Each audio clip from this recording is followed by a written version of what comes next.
अपना कल्चर रीत पुरानी कौन बतावेगा।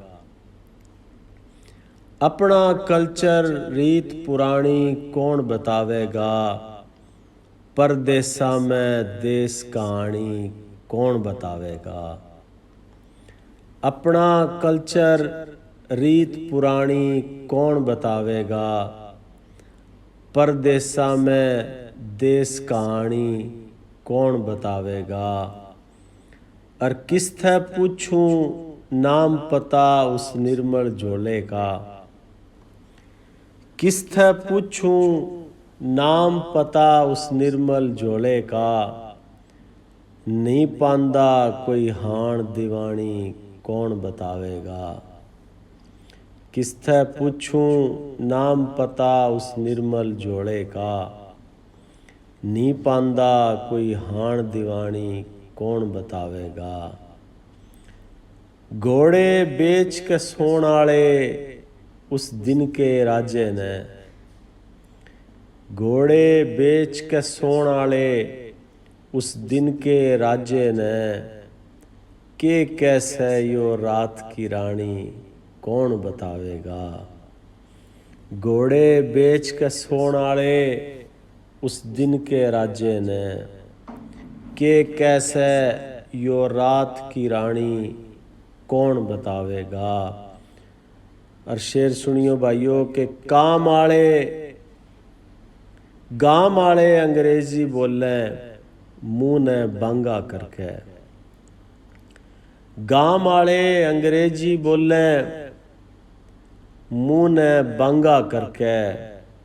नई पोद ने माँ की बाणी कौन बतावेगा।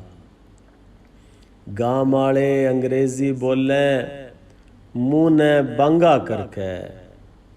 नई पोद ने माँ की बाणी कौन बतावेगा। और जिसके ना के सुपने देखे मेरी आँखां ने।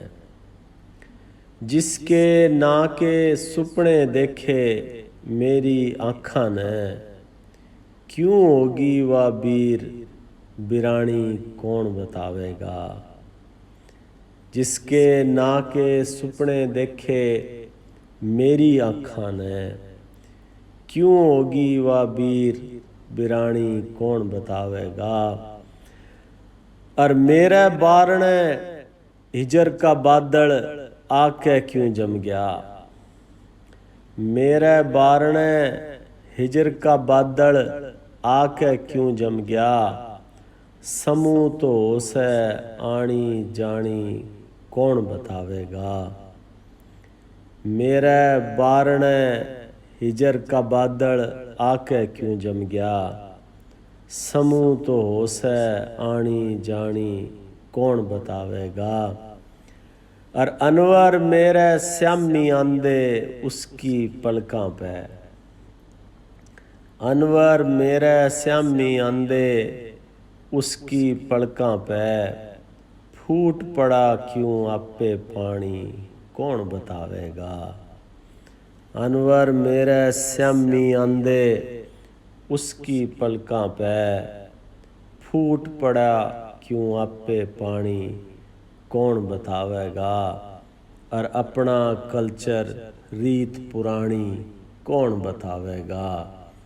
परदेसा में देश कहानी कौन बतावेगा। और गांव वाले अंग्रेजी बोले मुंह ने बांगा करके।